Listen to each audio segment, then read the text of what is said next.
上海同济大学医学院禁地曝光，探秘天佑楼地下3层奇阴之地与902教室一场真相，3次实地探险经历。消失的地下3层阴阳河传说，这座100年教学楼为何成为上海10大邪地之首？同济大学天佑楼，亚洲最大停尸房的所在地，100年医学院背后暗藏风水玄机。地下3层为何被永久封禁？902教室的怪声究竟是建筑声学现象，还是另有隐情？本期带您揭开背后的历史密码。从德国医学堂到现代医院，那些未被解读的灵异事件，或许只是历史的回声。温馨提示：本文含真实探险记录与未经证实的内容，纯属虚构，仅供娱乐，胆小慎入。你知道国内各大高校闹鬼排行榜中第1名是谁吗？可能有人会说肯定是深圳大学，因为八卦阵邪与杜鹃山白骨。深圳大学因地理位置被称为奇阴之地，校园设计成八卦阵以镇压邪气，高空俯瞰可见清晰八卦图案。杜鹃山曾经挖出过人骨，文山湖据说是魂魄聚集地，而海边球场据说曾经是掩埋区。出名的有朱锦斋事件，原为女生宿舍，一名女生上吊后改为男生宿舍，传闻深夜走廊有脚步声和女子哭泣声，当然都是未经证实的。有时间会具体出一期视频。也有网友表示不服，说肯定是中山大学，因为永芳堂语文科楼。中山大学永芳堂被网友列为中国10大邪地之一。据说永芳堂女尸传为建筑商女儿埋骨地，深夜常闻女人歌声，楼梯层数早晚不同。据说文科楼正门传说每开一次必死1名教授，因建楼时挖出2具铜尸。保安曾见孩童在铁闸后凝视，当然都是未经证实的。有时间会具体出一期视频。又有网友表示不服，说肯定是南京大学，因为碎尸案阴影与新教室异象。南京大学因为1996年南大碎尸案而闻名，案件至今未破，传闻凶手受鬼魂庇护，当然这是纯属虚构的。网友说新教室经常停电，而且还经常阴风阵阵，部分区域呈自习禁区。北京网友表示不对，应该是北京大学，因为计算中心第3机房、5教609教室等6处被列为禁区里面，肯定有说到。温州网友表示不服，说温州6中曾经秋游车祸，致40人溺亡，门卫目击教室重现失身学生上课，4日离奇吊死214。当然以上都可能是虚构的。其实排名第1最恐怖应该是上海同济大学，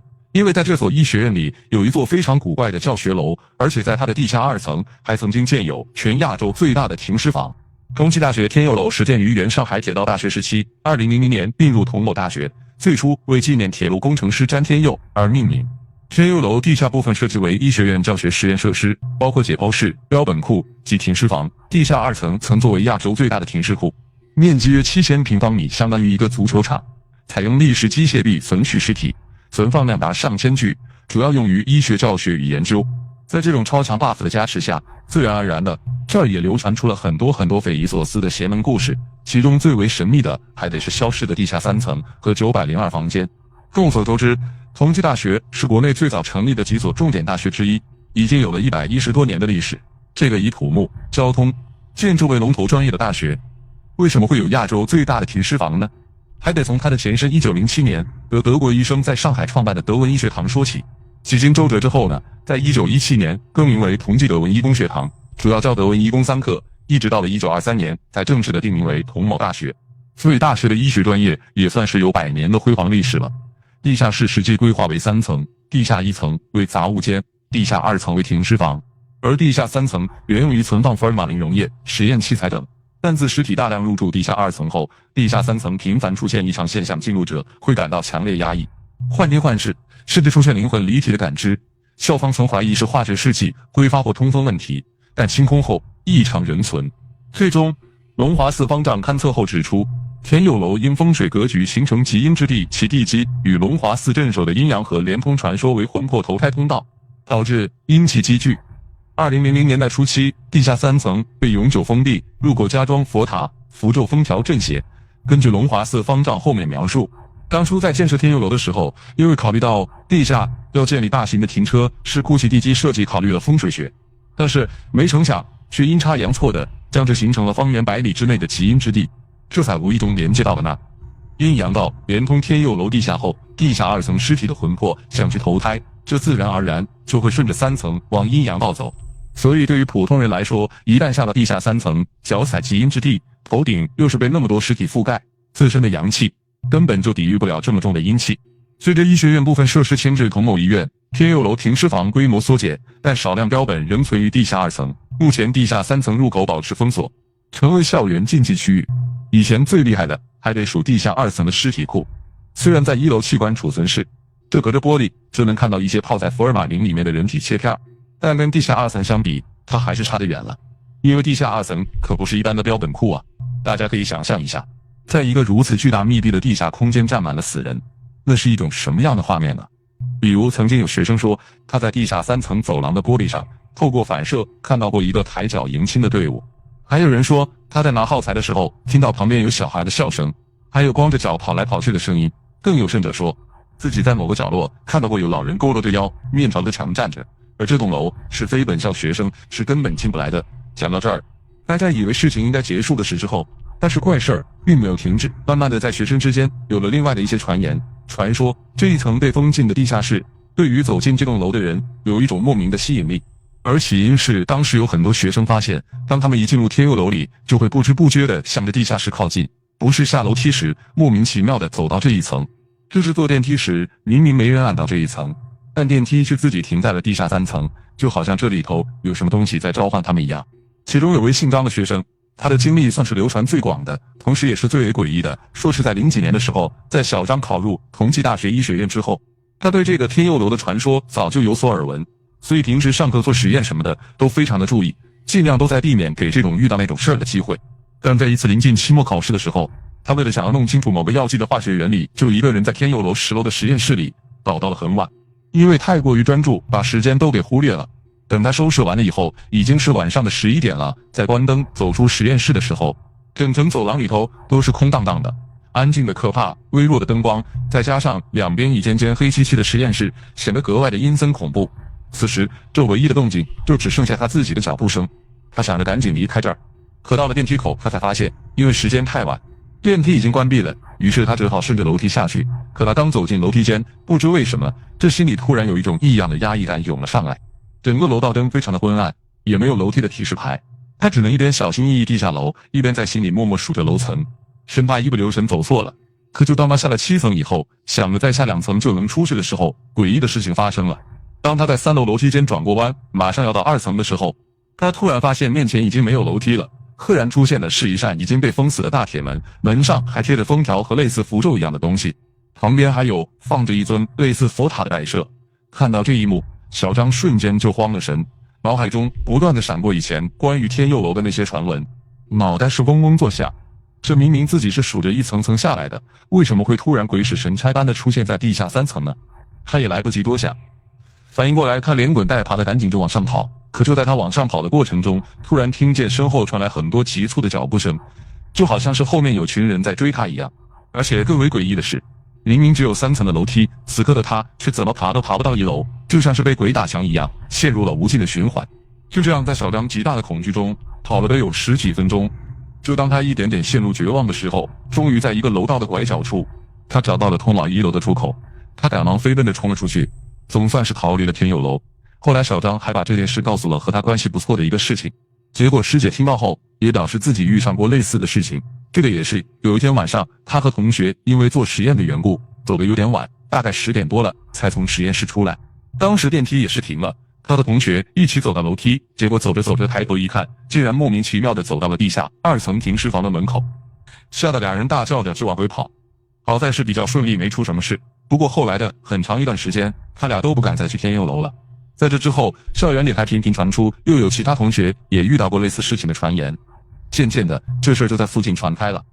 反观小张同学，自经历那件事之后，在很长的一段时间里，他总是做着相同的噩梦。在梦里，他躺在一个运送司机的推车上，周围都是纵横交错的轨道，然后推车开始缓缓的滑动，紧接着越滑越快，直到最后，小张被送到天佑楼地下2层的停尸房里。他看着跟自己一排排成千上万具的尸体站在一起，接着就感觉有一股阴气在慢慢的逼近，就好像是自己真的站在冰冷的冷藏库里一样。虽然他知道自己是在做梦，可每次梦到这个，他是想动都动不了，嘴巴也发不出任何的声音，直到最后惊醒。而这个噩梦陆陆续续的陪伴了他整个的大学生涯，一直到他毕业离开校园才终于结束。后来大家都传这些人是被某些东西给勾走了魂，这才会不小心地走到地下3层。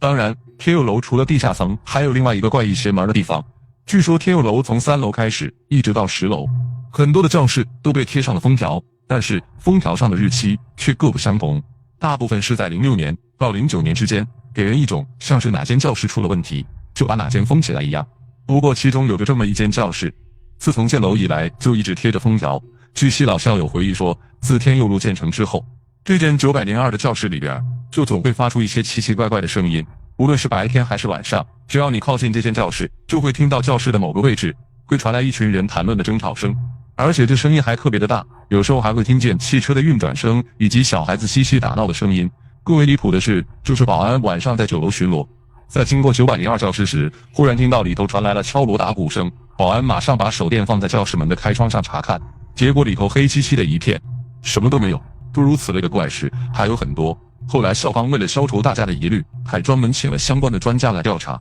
但经过一番研究后，专家说902房间之所以发出怪声，是因为它的独特建筑结构在房间内形成了一种类似于收音和传音的功能。但这个说法并没得到大家的认可，而且后面的这栋教学楼里陆陆续续的又封印了一些教室，也侧面印证了这所房间发出的怪响可能远没有建筑结构特殊那么简单。随着天佑楼的传闻越来越多，有很多国内喜欢探险的爱好者也自发组织了一些队伍前去天佑楼一探究竟。尤其是探险者拍到的一些相片，也变相的印证了传闻中的一些事情。当时可能是因为去天佑楼探险的人太多了，为了校园安全，天佑楼还设置了双层保安，但奇怪的是，保安只设在了1层和2层，3层以及3层以上却没人有胆子巡逻。直到2013年，天佑楼因为一些特殊原因被改建成了天佑医院，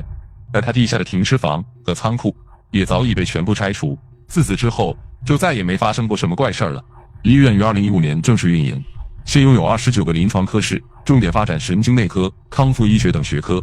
同时也逐渐淡出了国内闹鬼的排行榜，同时也让这些传说再也无法得以考证而变得更加神秘。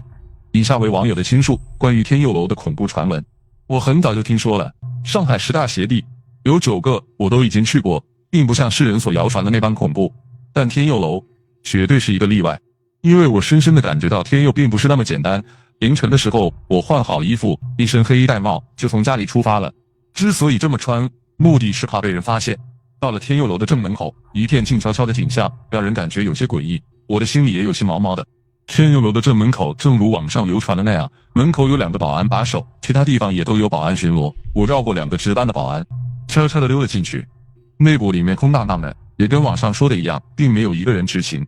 这也就是其诡异和令人不解的地方。进入地下1层，黑漆漆的走廊让我有些发毛，总感觉有点不自在，还有些微微的压抑感。在地下1层是个实验室，正门口的一面墙上有一尊佛像，那佛像并不是正对着门口。还有一个令我感觉诡异的地方，就是佛像是背对着正门口的。看到里面黑漆漆的，我有些怕，没有贸然进入。接着又下了第2层，第2层也如同网上所说是个器官尸体储藏室。2层的铁门是锁着的，我无法掰开，所以根本无法进去，或者说看到里面有什么东西，但是我却看到了一些符咒贴在房门上，十分诡异和恐怖。更令我不安的是，我看到一层隐隐的雾气弥漫在2层，那雾气并不是很浓，只是淡淡的一层，如果不仔细看的话根本看不到。在2层短暂的停留以后，我又下到了3层，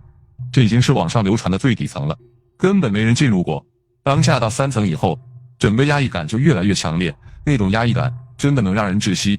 3层的铁门还是紧锁着的，我试过根本就打不开。但恐怖的是，3层还有一尊佛像，这佛像不同于1层，它是4面佛，而且在铁门上还贴了不少灵符。那灵符好像是呈八卦阵型排列。3层不同于其他2层无法进入，我也是进到此处就回来了。此事件是由网友探险提供，说的并不是很详细，百度天佑楼你就能找到关于它的各种内容。不过天佑楼作为亚洲最大的停尸房，的确有很多诡异的地方。关于天佑楼的帖子中有这么几条十分诡异的地方。第一，传说第9层楼有一间最恐怖的教室，至于发生过什么，只有问当事人。第二，在某一处楼层的墙壁上有很多脚印，那脚印有2米多高，让人费解。第三，传闻每年都会有一个人在天佑楼的顶楼跳楼，后来就被沉重的锁上了2道枷锁。第四，在一些探险者的拍照中，有一张照片最为诡异，那玻璃门十分的干净，但我们却不难发现玻璃门内有一个人影贴在门上，这是让网友十分费解的地方。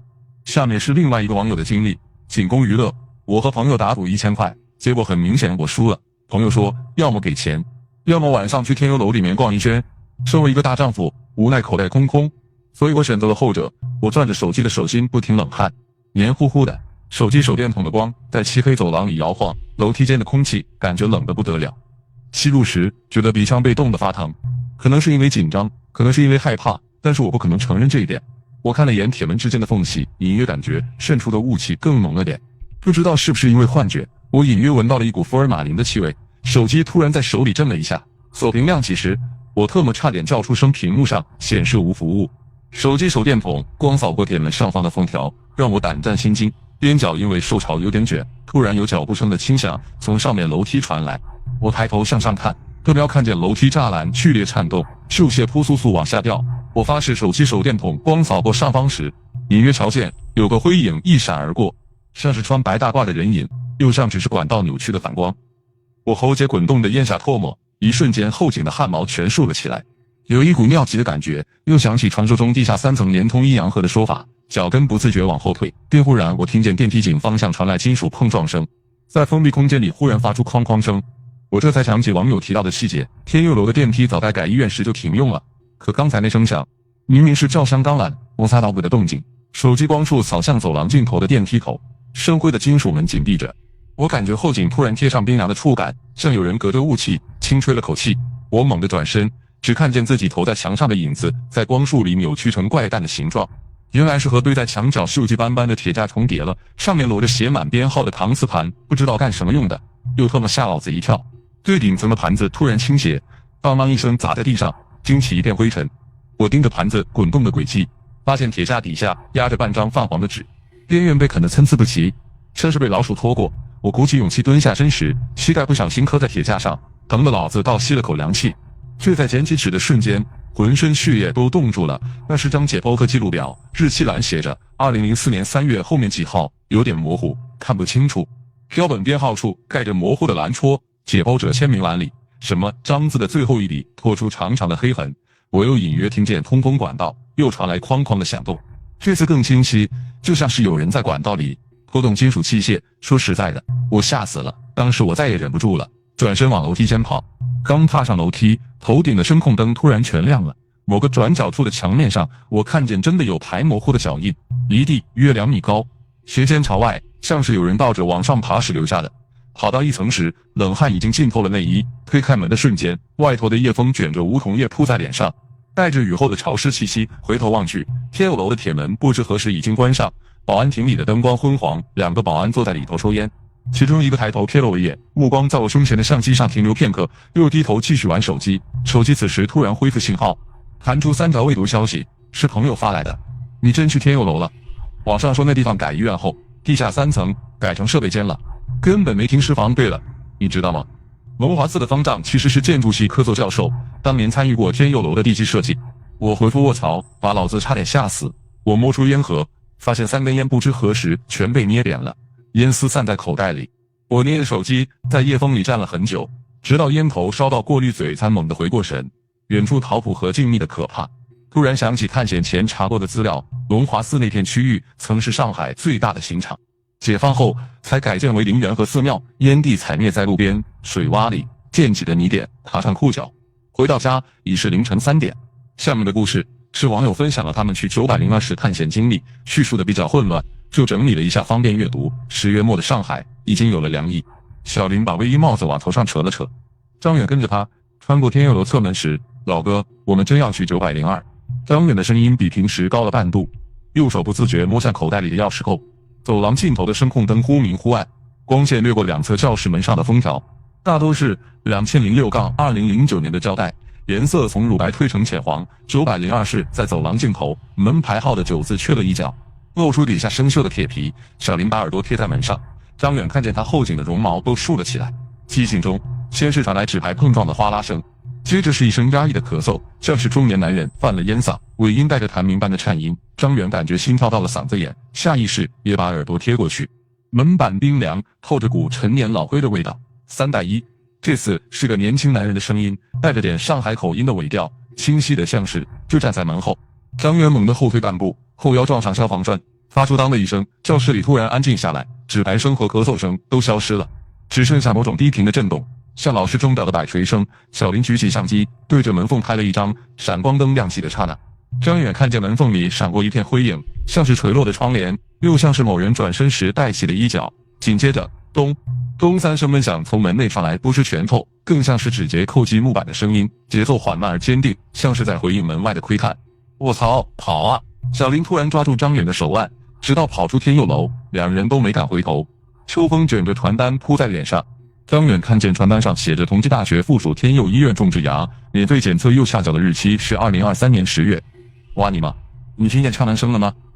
小林弯腰撑着膝盖喘气，相机袋子绕在手腕上打了个死结。张远摸出钥匙扣，点了点头。后来他们听说902教室在2015年就改成了储物间，里面堆满了旧桌椅和投影仪，但偶尔有晚归的学生经过时，仍能听见里面传来细碎的响动，像有人在整理纸牌，又像老式胶片机转动的声音。至于那些封条，后勤处的师傅说只是防潮措施，可每个新来的保安都知道，9楼的巡逻记录上永远写着正常2字，字迹工整的像是用尺子笔着写的。张远和小林从此以后再也没去过天佑楼。故事到这里本应结束，直到今年校庆，小林在旧物展上看见一张天佑楼的老照片。1980年代的教学楼前站着几位穿白大褂的教师，其中一位正对着镜头微笑，手里拿着副扑克牌，台面朝上的那张是梅花五，和他们那晚听见的3带1刚好凑成顺子。今天明庆的故事就讲到这里了，